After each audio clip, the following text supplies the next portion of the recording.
When I gave evidence by a commissioner, I didn't really know what to expect. I want to tell you step by step, in case you're nervous when it's your turn.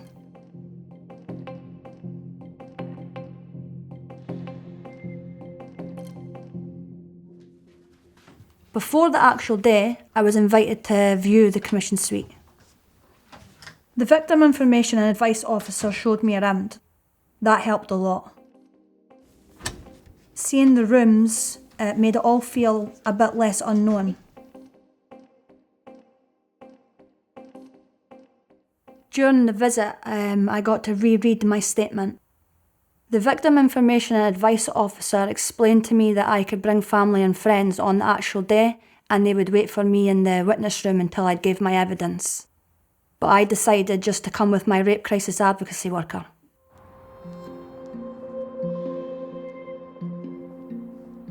On the actual day, I met her and we walked to the commission building together. The VIA officer took us through to the witness room. In the witness room, I felt a lot calmer. I knew I was able to bring snacks and water for while I was waiting. OK, Maggie, so you can take breaks at any time, as many as you need. OK, thank you. The clerk of court came into the room to introduce himself.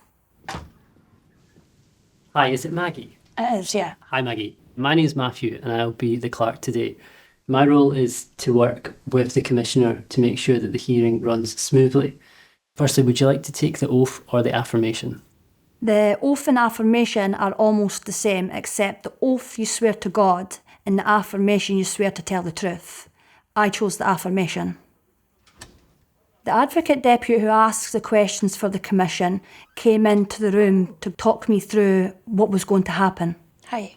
I'm Kath Harper, and I'm the prosecutor in this case, and I'll be asking you questions at the commission hearing. But I wanted to meet you so that I can explain what you can expect at the commission hearing and to ask you if you have any particular questions or concerns about the procedure. I don't think I've got any questions.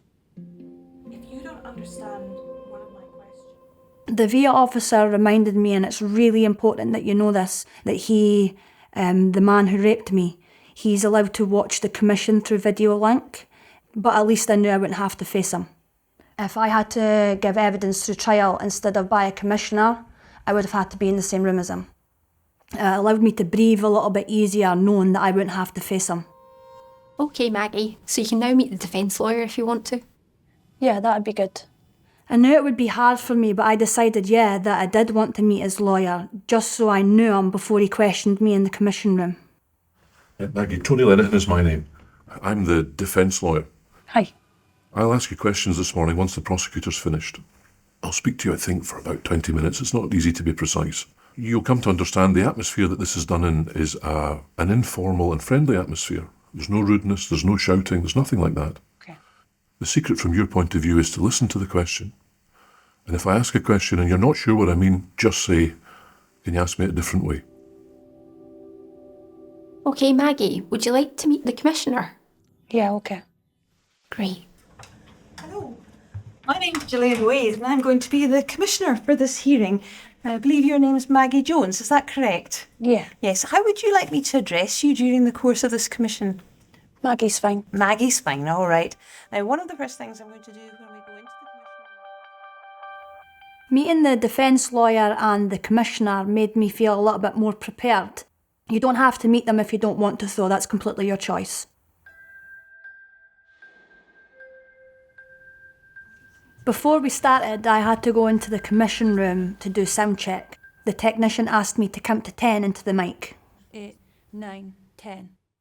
Then I went back to the witness room until it was time. When the commission was about to start, the clerk came in. Hello. Hi. That's us now ready to start the commission. If you could just follow me, please. They walked me into the commission room with my advocacy worker.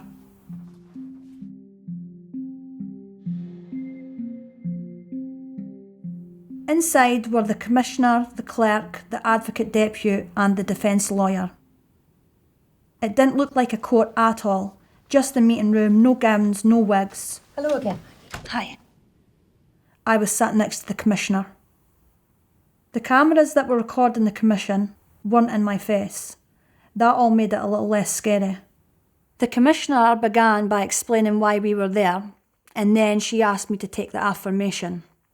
She told me I could take a break at any time. And then the Advocate Deputy started asking me questions. Can I start by asking you your full name? It's Maggie Jones, And what age are you? 34. Are you working at the moment? I am, yeah. And what is it you do? I'm in childcare. Then the questions got very specific. I had to explain exactly what he did to me in a lot of detail. That was really hard. It was reassuring that my advocacy worker was right there with me, even though she couldn't say anything. Maggie, that concludes the first part of the questioning. Now, would you like to take a break at this point?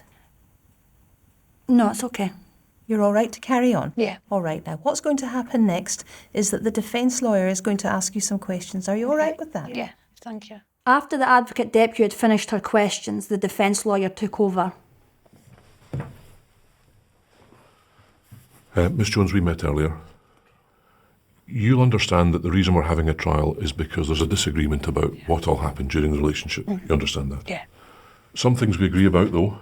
There is no dispute that this was a relationship. This was the hardest bit. The defence lawyer wasn't shouting or anything. His job was just to put over his version of events.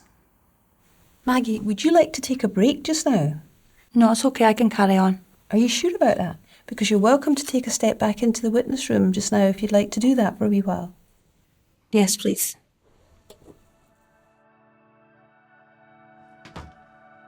It helped to step outside with my advocacy worker, just to breathe quietly for a bit.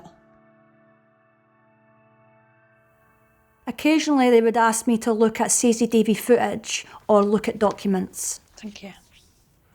Miss Jones, have you seen that photograph before? I have, yeah.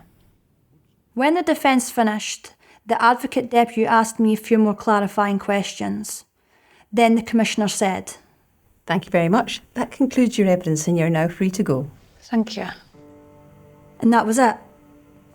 Afterwards, my advocacy worker walked me back to the witness room. We sat for a bit, talk about how it all went, and to calm me down. Are you feeling okay? The hard part's done. Yeah. You've done so well though. You really Thanks. have. So when you're ready, we'll walk to the train station together. Okay? That'd be great. Yeah. Yeah. I've got the times for the train and I'll see you onto the train. Perfect. Thank you so much. Yeah. We made a plan on how to get home and how to take care of myself afterwards, which mattered more than I realised. I'm here with you. I won't lie to you, it was hard. It was really hard.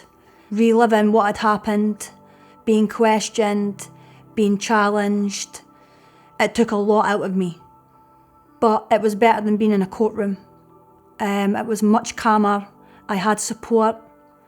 My advice, take the breaks, focus on your breathing, and have your advocacy worker there with you if you can. And remember, you deserve to have your voice heard. You're just there to tell the truth about what happened. If I can get through it, so could you. To find a rape crisis advocacy worker, call the Scotland helpline 08 088 01 03 02 or go to rapecrisisscotland.org.uk/national-advocacy-service.